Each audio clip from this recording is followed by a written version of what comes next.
Welcome to Bible Together. Today is day 13, and we're reading Job chapters 35 to 37.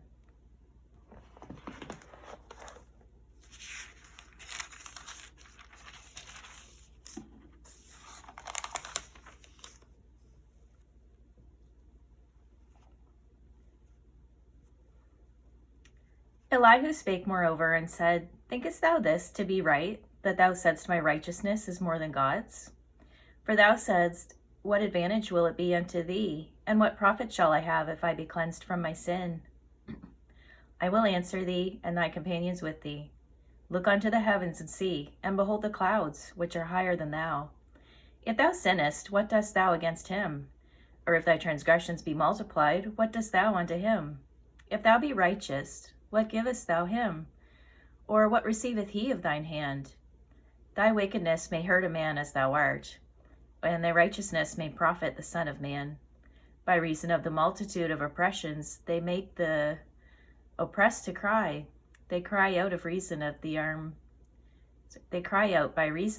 of the mighty. But none saith, Where is God my Maker, who giveth songs in the night? Who teacheth us more than the beasts of the earth, and maketh us wiser than the fowls of heaven? There they cry, but none giveth answer, because of the pride of evil men. Surely God will not hear vanity, neither will the Almighty regard it.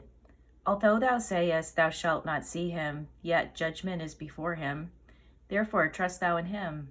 But now, because it is not so, he hath visited in his anger, yet he knoweth it not in great extremity. Therefore doth Job open his mouth in vain. He multiplieth words without knowledge. Elihu also proceeded and said, Suffer me a little, and I will show thee that I have yet to speak on God's behalf. I will fetch my knowledge from afar, and will ascribe righteousness to my Maker.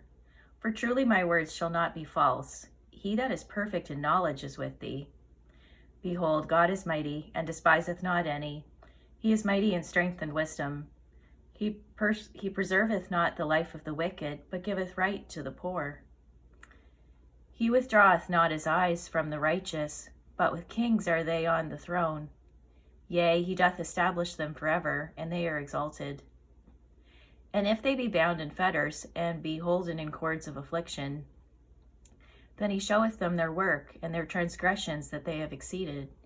He openeth also their ear to discipline, and commandeth that they return from iniquity.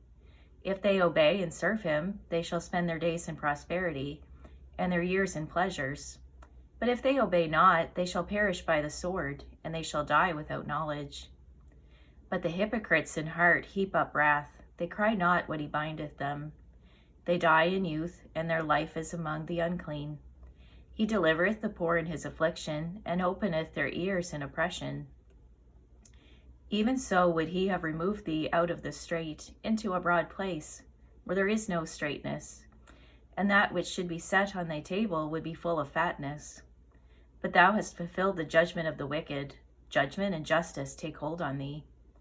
Because there is wrath, beware lest he take thee away with his stroke. Then a great ransom cannot deliver thee. Will he esteem thy riches? No, not gold, nor all the forces of strength.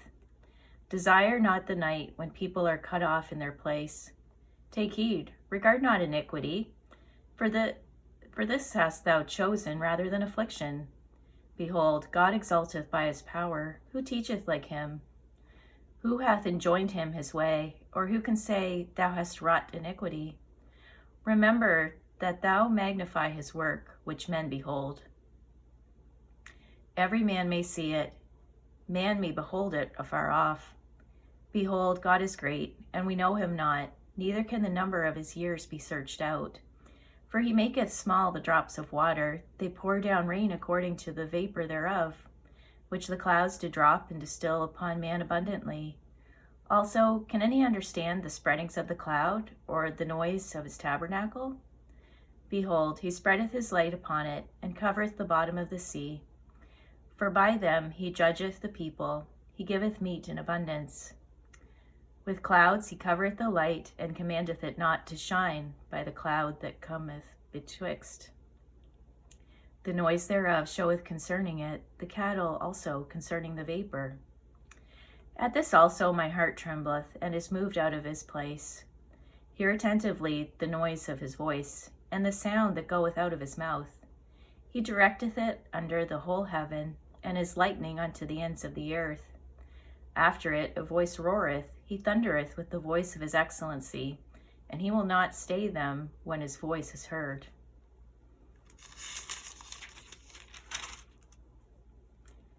God thundereth marvelously with his voice. Great things doth he which we cannot comprehend. For he saith to the snow, Be thou on the earth, likewise to the small rain, and to the great rain of his strength. He sealeth up the hand of every man, that all men may know his work. Then the beasts go into dens, and remain in their places. Out of the south cometh the whirlwind, and cold out of the north. By the breath of God frost is given, and the breadth of the waters is straitened. Also by watering he weareth the thick cloud, he scattereth his bright cloud. And it is turned round about by his counsels, that they may do whatsoever he commandeth them upon the face of the world in the earth. He causeth it to come, whether for correction, or for his land, or for mercy. Hearken unto this, O Job, stand still, and consider the wondrous works of God. Dost thou know when God disposed them, and caused the light of his cloud to shine? Dost thou know the balancings of the clouds, the wondrous works of him which is perfect in knowledge? How thy garments are warm when he quieteth the earth by the south wind? Hast thou with him spread out the sky, which is strong, and as a molten looking glass? Teach us what we shall say unto him, for we cannot order our speech by reason of darkness. Shall it be told him that I speak? If a man speak, surely he shall be swallowed up. And now men see not the bright light which is in the clouds, but the wind passeth and cleanseth them. Fair weather cometh out of the north, with God is terrible majesty. Touching the Almighty, we cannot find him out. He is excellent in power and in judgment, and in plenty of justice he will not afflict. Men do therefore fear him. He respecteth not any that are wise of heart. Thank you for reading the Bible together with me. I'll see you on our next video for day 14.